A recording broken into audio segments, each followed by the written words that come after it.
33.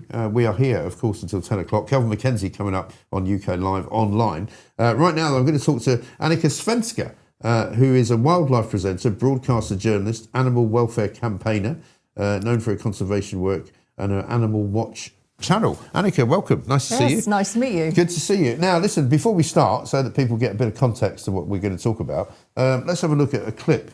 You were visited by the police. Yes. Basically. And it's another one of these, ridiculous overreach situations where, a bit like Alison Pearson suddenly got a visit from the police because of something she'd written on Twitter. Have a look at this. This is Anneka's experience with the local constabulary. We Sussex Police have received a report from a different force saying that they've received a complaint from a member of the public or a business. Saying that they believe some false allegations have been made online about them. They're saying that I posted something about disposing of so many beagles. Yes. 35 stone of dead beagles were treated as frozen waste, then driven to an incinerator in Ipswich to be burned. If they're just breeding dogs, why is there so much animal anatomical waste coming from this place? And they're saying that that information passed on your platform could lead to, have a harmful impact on their business. It's rather frightening that a company can make a complaint about somebody like me and have 2 police officers turn up on my doorstep like that. So they've asked us to just come and have a chat with you today and see whether or not you would accept what we call community resolution. What is that? CR. So all it is, it's a piece of paper here, and it's got some conditions on it, essentially. And all it is if you were to agree to the conditions, which we can go through, you would sign it, and then it would just go on record to say that you've agreed those conditions and moving forward, basically. Yeah, but no what is it? else. What do you mean, what conditions, though? The agreed remedies would be to complete an online thinking skills course, and the second one is to complete an online impact. That's up to you to have a little look at, and okay, sure. All the details of the investigating unit in the investigating force are on there. Yeah. So just the Sussex Police, because we're local, we're the ones that have come to give it to you, that's all. Okay. We need to all team up together because there's definitely an attack on free speech going on across the whole of the UK right now. Something has to be done about this. Wow. Something has to be done about this. Anneka, I mean, that's an extraordinary piece of footage, isn't it? Because we've seen it before in other cases where the police have shown up on people's doorsteps, not because you've committed a crime, but because they want to kind of, consult with you and say to you, well, something you've done might have upset somebody, and so therefore, you might want to sign them. This community resolution thing, I've never heard of that. That's insane. No, isn't it? I mean, I hadn't heard of it at all. Right. And to be quite honest, when I heard the doorbell, I just thought it was the post. And then I go there and I'm thinking, what the heck? Yeah. Policemen at my gate. Right. And then when they started talking, I said, wait, I need to go and get my phone. Right. Because I want to film this. So Because you I wanted knew to film something it, yeah. wasn't right. Right. Because, I mean, to be quite honest, I couldn't think of anything that I could have done. Right. And then they referred to a reel I'd made back in January, which it gets just wilder and wilder because every single reel I put on my website has factual evidence, with it. Right. So, and a reel is what, you talking to yes, camera? and it's also free speech. Yeah. It's critique. It's public information. Yeah. And I've got a huge amount of followers, and basically they just said they deemed the stuff that I had put in my reel to say it was false information that would cause reputational and financial harm to this company called MBR Acres, which is a puppy breeding And were these facility. the words of the police then? Did they put that together? What happened was they had a report from MBR Acres and to the Cambridgeshire Police, and then the Cambridgeshire Police contacted the Sussex Police, where I live, passed the message on. The 2 police people that turned up on my doorstep looked awkward. Yeah. They were like wriggling around. You could see they almost the guy on thought the it was left a joke. looked really uncomfortable, didn't he? Yeah, he didn't even really want to be there. Right. I said, "I bet you're animal lovers, aren't you?" And and he went like that at one point, which I filmed. Yeah. I don't blame them. I blame the whole idiocracy of the whole, system to start with. It's insane, isn't it?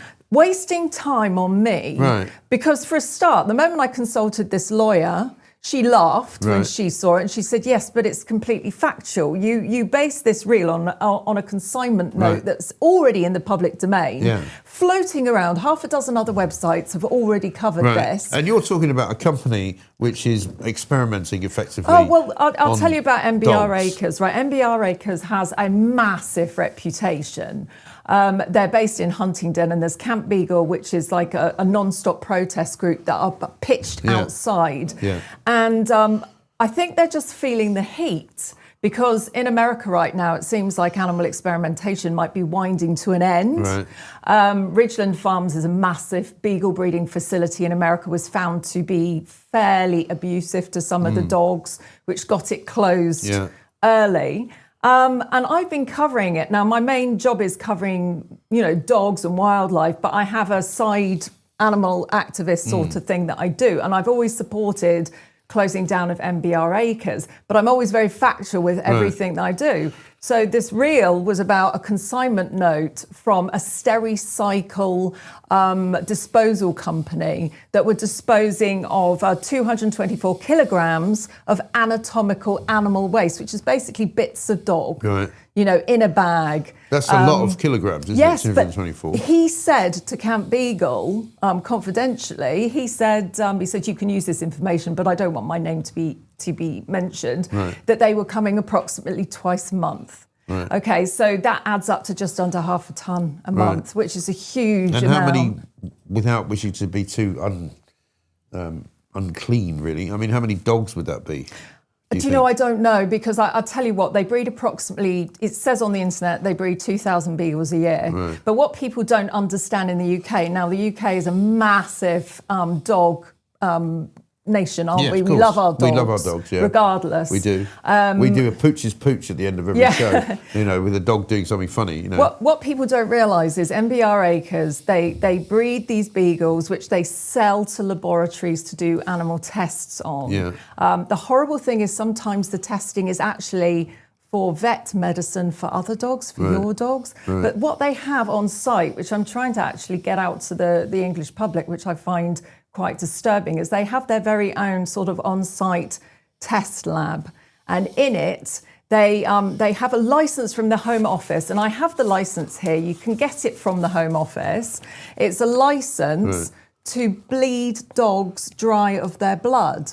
Okay, and then they sell the blood. Wow. So they've got this. I've read it from back to front, highlighted it. 250 dogs. And what is the advantage of that? They sell the blood to labs, and it has to have no medication in it. So they sort of sedate the dogs. Then they stick a needle in the heart. It's called a cardiac puncture, and they bleed them and bleed them and bleed them until the maximum amount of blood is gone from the dog, and they bag it up and they sell it, and then the rest of the dog, I believe, might be sold for parts. But these are healthy dogs. When you read about it, they say it's got to be a healthy dog. It can't be an unhealthy dog. The dog doesn't survive that, does it? No, it dies. It's called terminal So bleeding. when you say sold for parts, I mean, what would you do with the I dead think dog? they take plasma and they take body parts. okay. It goes to laboratories. But the fact It's is, awful, isn't it? Yeah. Anyway, so you get reported to the police by the company that does this. Yes. Because you're ruining their reputation. Yeah, and the thing is Sorry, mad. I mean, they're doing some horrible shit there. So I'm sorry for swearing, but how on earth can you be damaging their reputation when everybody knows that's what they're doing? Well, the only thing I can think of is because I've got almost 2 million followers on Facebook. I've got 1.3 million followers on YouTube. Right. Every single reel I make goes to the top of Google search. Right. And I honestly think they just went, wow, she's got some powerful reels. Let's target her. But this, of course, it's rebounded because for a start, everything I publish, as I said, is correct and factual. Yes. So when the lawyer looked at this, she said, well, it's not misinformation. You're actually getting true stuff and talking about it. And I think the thing that's mad is several years ago, I went to the police and I reported a stalker that was pretty dangerous. He was sending me very violent emails. Yeah. They said to me, you need to have 3 reports within 6 months for us to go and see him. And I said, well, why can't you do something about it now? And they were like, well, we need 3 reports in 6 months. Right. Whereas this company somehow has managed to make 1 complaint about me And the police have come all the way over to my house. When the lawyer sent the letter saying that I wasn't going to sign this disposal note, because they wanted me to sign this resolution. Have you got that? Yes. Can I have a look at no, it? actually I don't. But it's a that's the consignment note. But it was a community resolution disposal. Who writes the community resolution? Is it the police that write that? I presume so. And they said they wanted me to do an online course on how to behave on the internet. That's why it's joking. Sure. I don't think so. I went on GBTV the other day and they were all just laughing. Yeah. I mean, because it's a joke. It's pathetic, isn't it? It's really ridiculous because presumably if you did sign it and you did adhere to the goes on conditions, your record. right? Yeah. There would be some record of that somewhere, Yes. whether it's a non-crime hate incident or something like. You know, I find it amazing that the police have got time to do this. You know, they should be arresting, you know, the real criminals, as I call them, and leaving people like you alone. You know, you're not breaking the law. They've admitted you're not breaking the law. It's none of their business, really. I mean, the lawyer sent back a really well-written letter and she just attached all the factual information, all my sources, where I get my information for that particular reel. And she called me and she said 15 minutes later the police had replied, "Oh, we've dropped everything." Right. So I don't know whether they dropped it because they realised it was factual and they just hadn't even bothered to check up on the reel, or whether they just went, "Oh God, we've got somebody that's fighting back and this is too much." Well, that's the thing. If it goes to court, and it'll do they get keep thrown a out. record, do you think, of the fact that they've been to your house? I'm hoping so because I had a little Zoom call with a watchdog.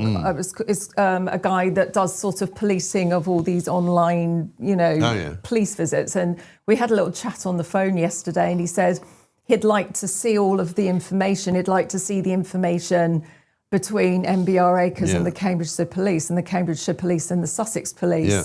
And he wants to see if he can access this because he's making a record of all of these sort of strange visits because of online posts. Yeah, because what you don't want is for them to continue to do it and to turn up again and stuff like that. No, but this is why I put it in the public eye, because I think everybody should know what's going on.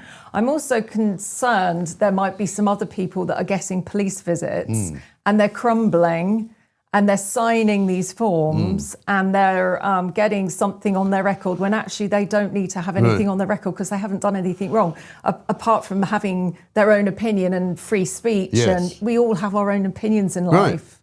And this was talking about a company which I imagine the most of the UK would really like them to close because they don't like what they do to their dogs. Of course. So try to silence me is wrong. It's just and do you remember ethic. what it said in the community, resolution, whatever it was called? It says something like I had like 3 weeks to complete these online But courses. did you have to admit that you'd got it wrong in some way? Yes, it said I would have to. It would be basically saying I'm sorry. Right. And I admit all the wrongdoing that I am. And you would have had to remove the post, presumably, as well. Well, I removed the post anyway, and the reason I did is because I just didn't.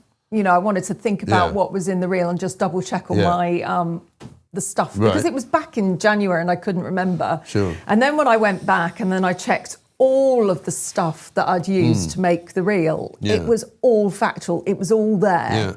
And I was like, I didn't do anything wrong. So I put up another reel the other day and it's just being shared by everyone. And it's just talking about the police visit and it's talking about free speech and it's also talking about the information that I had when I made the original reel. Yeah, right. So I mean, it's a sort of Stericycle receipt for the amount of beagles. It's a ridiculous kind of, intimidatory manoeuvre, isn't it? Yeah. Because what they're hoping to do is to discourage you from doing it anymore. Yes. So that not only do you apologise for the one you've done, Yeah. but you go, actually, I'm not going to do that anymore because it's too much trouble. Yeah, I'm not going to. I refuse to do that because for a start, I haven't done anything wrong. Yeah. I'm factual, and this is free speech. This is free England. We're supposed to be able to have an opinion and say what we want. Absolutely. And a couple of people have asked me, have you invoked the Free Speech Union? I saw there was a little Free Speech Union they have graphic at the end. They're great, aren't they? They've been helping me with loads and loads of things. Right. So they're honestly they're fabulous, and I think if anybody else is having any problems with this, they should get hold of the Free Speech Union. It's staggering to me that the police have so much time on their hands that they can send people to do this kind of thing, like we saw that they did with those two journalists from the Times. Was it last year? Who got into a bit of a dispute with their daughter's school.